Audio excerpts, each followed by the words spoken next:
pula apa malunya sih pernah menikah sama Chris gitu. Kayak gue juga suka bingung. Emangnya malu ya ngakuin sama gue ya? Emangnya gue terhina banget?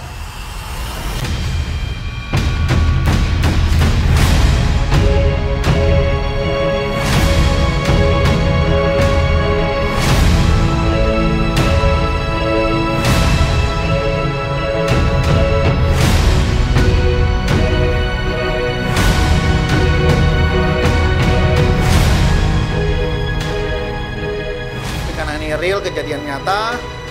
Aku yang sedang mempertahankan harga diri, mempertahankan dulu bahwa perkawinan itu ada. Dia yang sebagai orang yang nggak merasa menikah. Jadi kita saling berperang. Masalah yang masih belum terselesaikan. Di satu sisi kayaknya ada beberapa pihak yang nggak ridho melihat aku tuh berkembang gitu. Jadi atau sukses, hawanya tuh mereka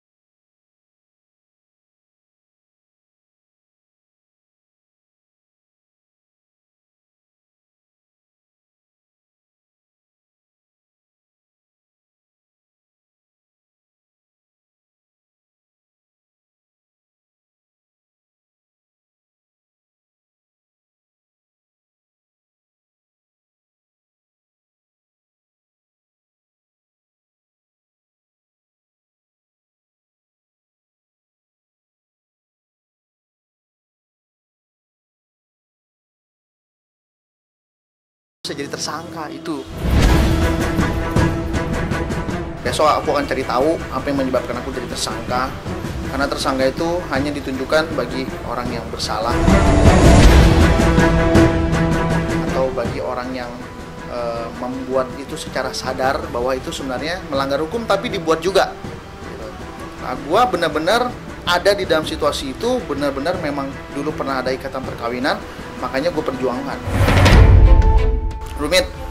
Rumit, terkesan rumit. Tapi yang bikin rumit itu karena ada satu orang yang tidak mau menganggap bahwa dulu punya hubungan sama gue. Padahal gue bingung. Emangnya gue sehina itu apa? Sehina itu apa? Gue sampai lu nggak mau mengingat itu lagi lalu mengakui gitu. Ya inilah balasan Tuhan. Tuhan kasih gue rasa sakit hati yang gede banget. Ibarat kayak kalau udah patah hati tuh udah nggak ada dunia selanjutnya. Tapi Tuhan ganti dengan ini.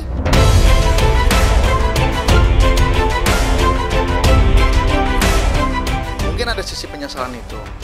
Giliran dulu sama gua dia susah gembelnya minta ampun, makan mie instan terus setiap hari kalau nggak soto. Malah gua tinggalin, keadaannya lebih baik, malah senangnya sama wanita lain. Ya udah, scan aja gua habisin lagi dia nih. Mungkin gitu kali ya. Oh itu benar. Itu benar banget, dia tuh nggak bohong. Dia bilang gua kere. Dia bilang nggak berpenghasilan. Itu benar. Ya, itu benar. Karena dulu gua kere. Gua memang kere dulunya. Punya duit 500.000 aja tuh udah top banget. Ya, penghasilan seorang taksi online ya nggak segitu.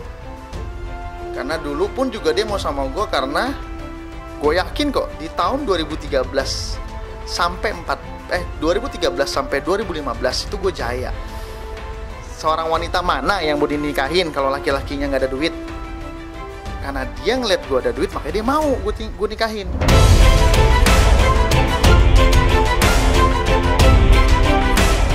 Tapi berkendak lain, rupanya rumah tangga gue diuji. Turun dari 2015 ke 17 down, akhirnya wanita itu nggak bisa menahan. Karena gini, nggak bisa susah. Laki-laki diuji jika dia udah punya segalanya. Wanita diuji jika laki-laki nggak punya apa-apa. Itu benar banget tuh kata-kata itu. Dan gue merasa pasangan gue lagi diuji melalui gue yang nggak punya apa-apa. Dan bisa nggak dia melewati ujian itu? Dan akhirnya dia nggak bisa. Dan diutuslah orang ketiga ini. Jadi diutusnya orang ketiga ini pasti ada jalannya, ada ceritanya. Gimana caranya untuk menyingkirkan orang ini di sampingnya? Kirim orang ketiga. Kirim orang ketiga yang bergelimang, karena dia tahu mungkin yang maunya si cewek ini apa. Kan hati kecil kita kan hanya Tuhan yang tahu kan. Dikasihlah orang ketiga yang sesuai dengan keinginan si wanita ini. Akhirnya benar, kegeser tuh. Oke, saatnya Chris gua angkat. Karena dulu dia merasakan kepahitan jatuh bangun yang gak dihargai dan segala macam. Akhirnya saatnya Chris gua angkat. Jadi Tuhan pun juga mau mengangkat seseorang tuh bukan asal ngangkat. Percuma lu udah diangkat kalau lu masih bersama orang yang seperti itu. Gitu. Bisa jadi lu habis-habis juga. Habis-habis juga. Rasanya ingin membuktikan aja. Oke, lu bolehlah mempermalukan gue di depan TV, ditonton oleh seluruh masyarakat Indonesia. Tapi di sini gue nggak pernah mau bilang dia matre, malah nggak pernah sih keucap kata matre itu nggak. Tapi gue suka jelasin dulu gue begini loh kehidupannya, biar orang menilai sendiri ini wanita matre apa enggak gitu. Kalau dia udah menjelekkan gue kere dan segala macam, jalan satu-satunya yang terbaik adalah ya kita buktikan bahwa kita tidak seperti itu. Itulah tamparan yang paling berkelas. Ketika kita dihina, dijatuhkan, ya tamparan yang paling kerennya itu adalah kita menunjukkan yang kita punya nih. Chris sudah berkembang. Sebelum masalah ke blow up, iya, gue suka mengajak, ayo ketemu yuk, kita ketemu gitu. Iya, udah sama orang itu. Tapi masalah belum ke blow up, gue ngajakin ketemu, nggak pernah mau. Nggak pernah mau dia. Enggak. Karena itu juga ada ceritanya kenapa dia bisa begitu. Ada ceritanya. Ketahuan selingkuh di Singapura sama saya. Akhirnya dia ke-gap sama gue di Instagram. Dan dia nggak pulang-pulang memang. Pergi dari tanggal 24, kenapa dia harus pulang tanggal 10 Juli? Pergi tanggal 24 Juni loh, pulang tanggal 10 Juli. Kenapa mesti selama itu sih? Akhirnya gue cari tahu lah. Oh, dia lagi di Singapura sama laki-laki itu. Ketahuan, dia nggak berani pulang, yaudah sekalian aja dibobrokin sama dia. Gitu. Daripada gue pulang habis, entah gue dibotakin, entah gue digebukin, dia kan nggak tahu, hanya spekulasi aja.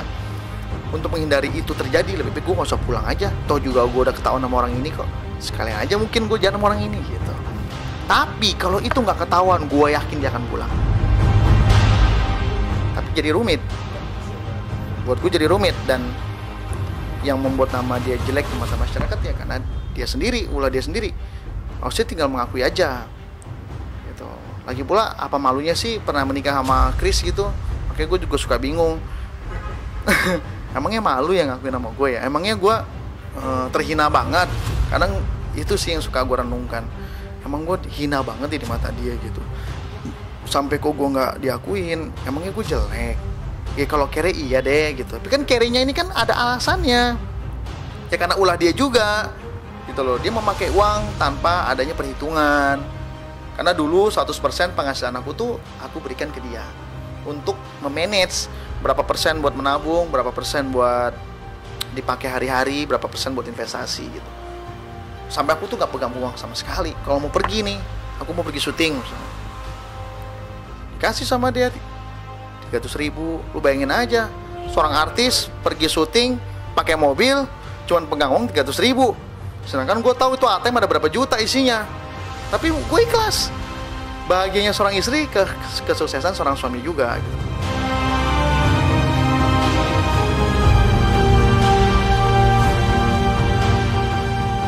Ya, bersyukur, bahkan gue makasih. Terima kasih telah dikirimkan orang ketiga ini masuk ke dalam rumah tanggaku. Mungkin kalau bukan karena dia, kita nggak tahu orang yang di sampingku ini seperti apa. Dan sangat disesali, rupanya wanita ini rupanya dulu sama aku tuh kayaknya ada maunya gitu.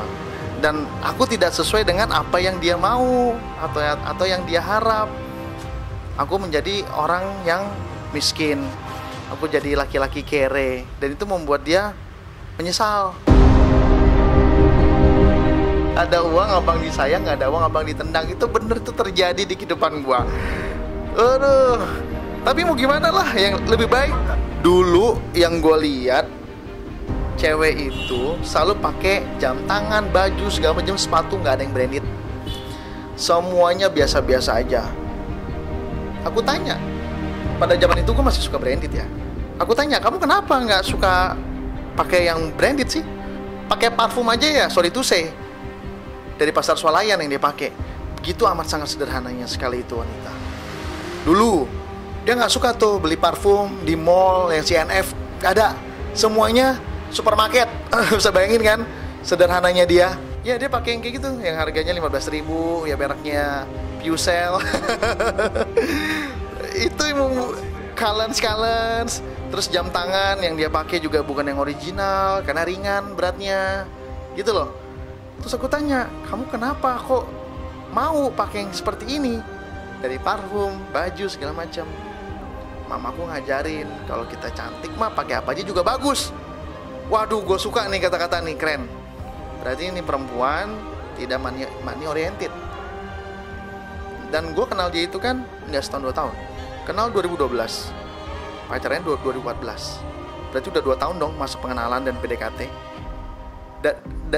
Dari 2014 gue pacaran setahun, 2015. Dari 2015 gue nikah 2 tahun, 2017. Berarti 5 tahun gue bersama. Maksudnya 5 tahun itu gue kenal sama dia. Nah di saat di usia dia udah mulai menginjak 22 tahun, dapat yang wah gitu, laki-laki yang lagi wow ya, walaupun wownya itu juga karena warisan, bukan karena kerja keras dia gitu. Buat dia nggak masalah, yang penting yang gue mau tercapai. Di satu sisi suami gue nggak bisa apa-apa, ya udah gue dibuy lah. Gue 50.000 aja nggak punya, dia punya mobil 3, punya rumah 1, ya gue selesai lah. Udah kayak bumi dan langit kalau dari ekonomi ya. Tapi kalau dari segi tampang gue pernah di atas. Cuman masalah waktu aja yang ngejawabin. Gue nggak khawatir. Ditambah lagi sekarang udah mulai ada berita, lu harus minta maaf. Kalau lu minta maaf, masa ini atau lu yang jadi tersangka akan dicabut kuasanya. Itu ada tuh berita kayak gitu. Buat gue lebih baik masuk rumah tahanan daripada harus minta maaf sama orang itu. Haram hukumnya. Ini masalah harga diri. Emang gue beneran nikah kok, kenapa mesti orang yang bener itu minta maaf sama orang yang salah? Gitu. Jadi gue nggak merasa takut ditetapkan jadi tersangka, nggak. Karena tersangka itu bukan akhir dari segalanya. Tersangka bukan berarti orang yang dipersalahkan, dia baru orang yang disangka melakukan itu. Akan ada tahap pengadilan. Nah, pembuktian nanti kita akan buktikan di pengadilan. Majelis hakim yang dapat menilai gitu. Oke, jangan lupa nonton SG Entertainment. Untuk like, komen, dan subscribe. Saya Chris Seta mengucapkan terima kasih banyak. Kamu telah mendengarkan ceritaku dari awal sampai akhir.